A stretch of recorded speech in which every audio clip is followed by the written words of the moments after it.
Ahead of a major party meeting, a series of mysterious explosions. What's going on behind the scenes?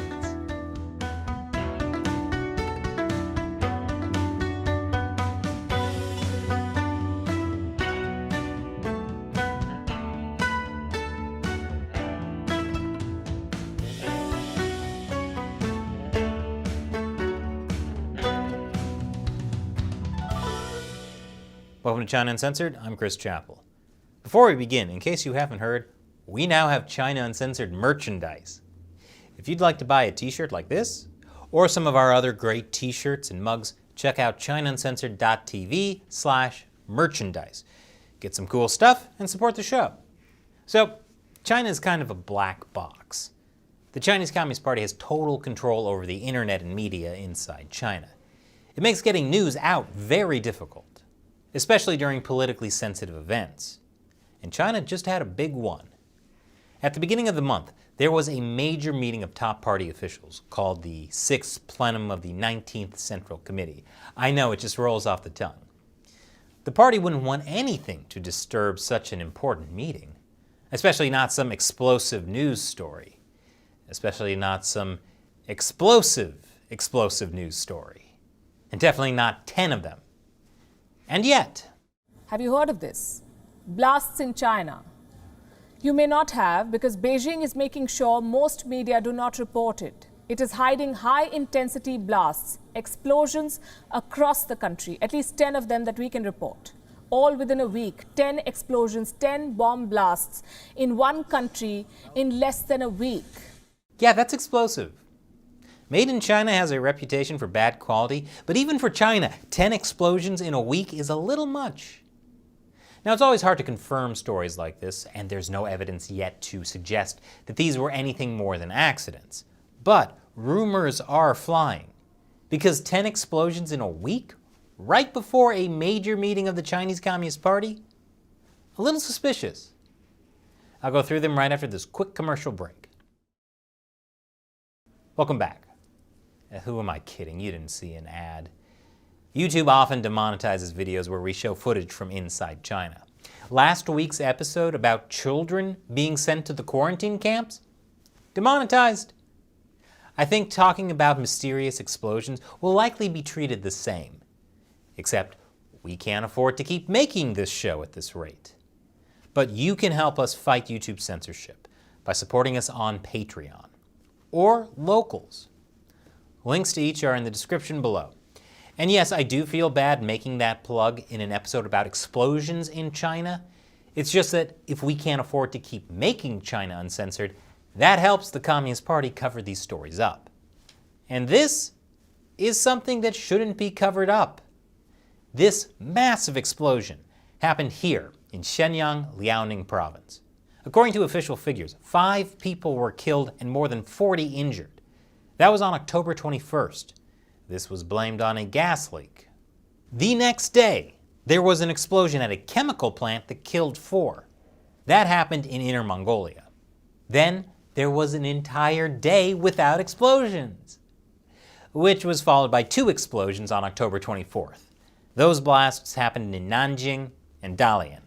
In Nanjing, it was a laboratory explosion. In Dalian, the explosion happened at a residential building.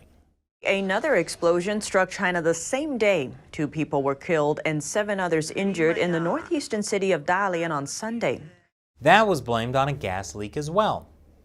Explosion number 5 happened the next day on October 25th in Qingdao City, Shandong.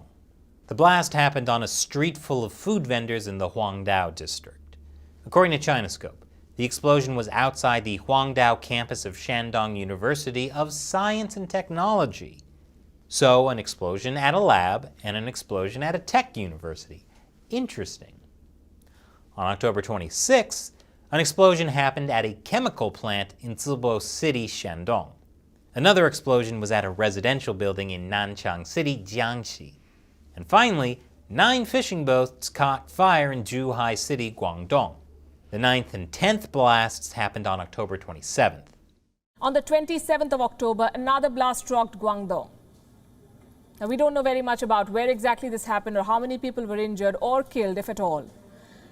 But we do know that on the same day, a blast also ripped through the city of Tianjin. So that's 10 blasts that we've counted so far. 10 blasts, 13 deaths, and many more injuries in just 7 days in China. And that's just on paper. It's hard to tell how much worse this story is. And that's the thing with China. We have no clue what the full picture is. That's what happens when an authoritarian regime controls the press. For example, officially, China has reported less than 5,000 deaths from COVID. Total. The country where COVID began has one of the lowest death counts? Yeah, that's a cover-up. What about these explosions? I did show several state-run media articles about them, but while state-run media has reported some of these explosions, it isn't giving answers. And so this leaves everyone speculating what really is going on with these explosions, especially because this all happened right before a major meeting of the Chinese Communist Party. And now it's time for me to answer a question from a member of the China Uncensored 50 Cent Army, fans who support the show on the crowdfunding website Patreon or on the subscription platform Locals. A person who opposes the CCP asks on Patreon, "Dear Chris, what would happen if Taiwan shot down one of the PLA planes violating their airspace? Presumably, the CCP would spin it as them being attacked unprovoked, but would the rest of the world believe them?" Well, that's a terrifying question. Taiwan says tensions with China are the worst in 4 decades. China has been sending record numbers of military aircraft near Taiwan. So far, they haven't actually breached Taiwan's airspace, but Taiwan scrambled their jets to meet Chinese forces when they crossed Taiwan's air defense identification zone. Anytime that happens, there's a risk of a deadly confrontation. China is playing a dangerous game. They want to keep harassing Taiwan like this to exhaust their forces. The PLA is also using this to gather information about Taiwan's radar systems and military practices.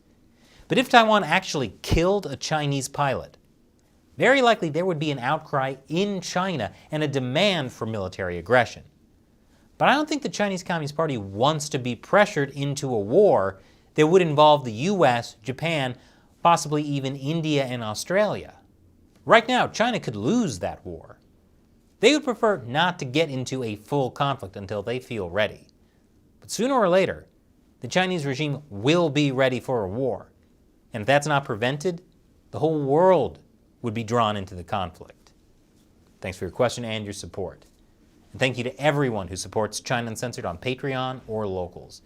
It's not easy to expose the Chinese Communist Party, and we could not do it without your support. So help support the show by contributing on Patreon or Locals. You'll get some cool perks, including having me answer your question on the show.